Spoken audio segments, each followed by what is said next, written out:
Sore hari ketika Abu Nawas sedang mengajar murid-muridnya, datang dua orang tamu, seorang laki-laki muda dengan seorang wanita tua. Mereka menemui Abu Nawas. Wanita tua itu berkata kepada Abu Nawas jika ia membawa seorang pemuda Mesir kepadanya. Pemuda tersebut sebelumnya seorang yang kaya dan datang ke Baghdad untuk berdagang. Akan tetapi, ia sekarang jatuh miskin. Semua hartanya dirampas paksa oleh seorang kadi. Abu Nawas bertanya pada pemuda tersebut, "Ceritakanlah kepadaku mengapa Tuan Kadi merampas seluruh hartamu." Pemuda Mesir itu kemudian menceritakan semua masalah yang menimpanya kepada Abu Nawas. Setelah mendengar dan memahami apa yang diceritakan oleh pemuda Mesir itu, pemuda dan wanita tua tersebut meninggalkan Abu Nawas.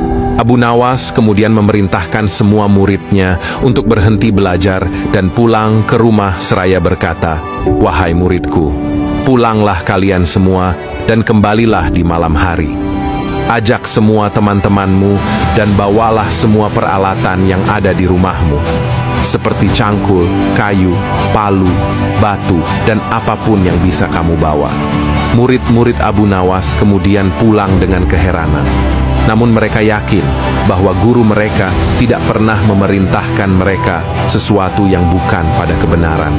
Malam pun tiba. Murid-murid Abu Nawas telah berkumpul di rumahnya dengan segala peralatan yang mereka bawa. Lalu berkatalah Abu Nawas kepada murid-muridnya, "Wahai murid-muridku, pergilah kalian ke rumah Tuan Kadi, kemudian rusaklah rumahnya dengan peralatan kalian, bawa hingga menjadi rata dengan tanah." Mendengar perkataan gurunya, para murid Abu Nawas mulai bergumam sesamanya. Abu Nawas kemudian memecah kebingungan mereka, "Janganlah kalian takut, laksanakan apa yang kuperintahkan sebagai gurumu," kata Abu Nawas kepada muridnya. "Jika ada orang yang menghalangimu, katakan saja aku yang menyuruh, dan jika ada yang melukai kalian, maka lawanlah mereka." Murid Abu Nawas langung menuju ke rumah Tuan Kadi. Orang-orang sekitar merasa resah melihat kelakuan mereka. Namun tidak ada seorang pun yang berani menghentikan karena mereka terlalu banyak dan membawa senjata di tangannya. Sesampainya di rumah Tuan Kadi, tanpa bertanya mereka langsung melaksanakan perintah gurunya menghancurkan rumah Tuan Kadi.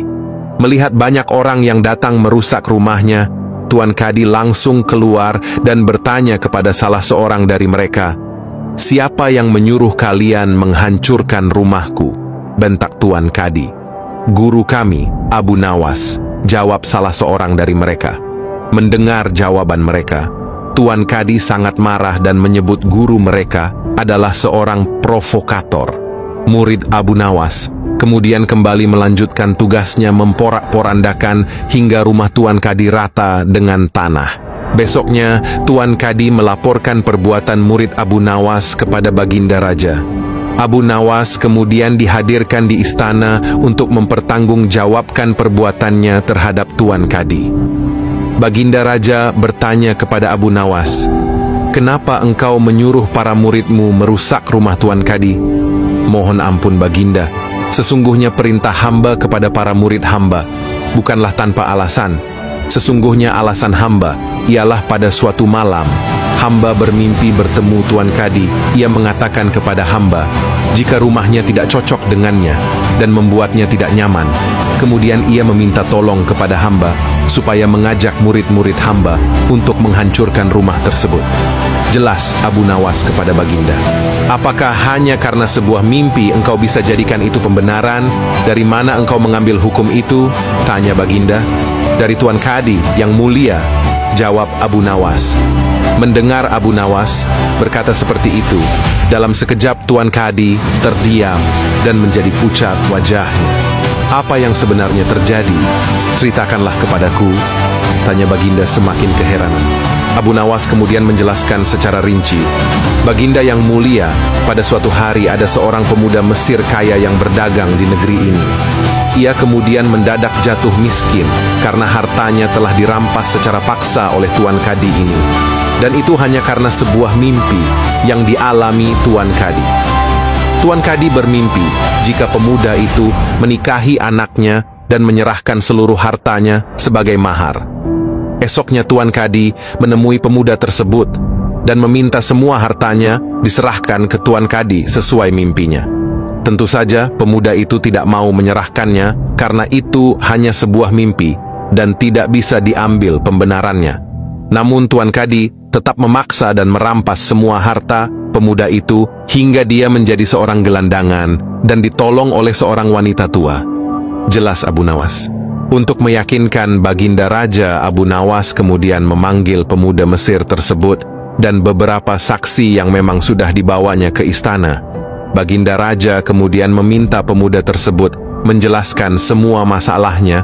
Pemuda itu kemudian menuturkan semuanya sebagaimana yang telah dijelaskan Abu Nawas. Baginda marah besar karena telah mengangkat seorang kadi yang tidak berakhlak. Beliau kemudian memecat kadi itu serta menyita seluruh hartanya untuk diserahkan kepada pemuda Mesir tersebut. Pemuda Mesir itu amat berterima kasih kepada Abu Nawas dan hendak memberikannya imbalan atas bantuan kepadanya. Namun Abu Nawas menolak karena bantuannya berdasarkan keikhlasan hati membantu sesama.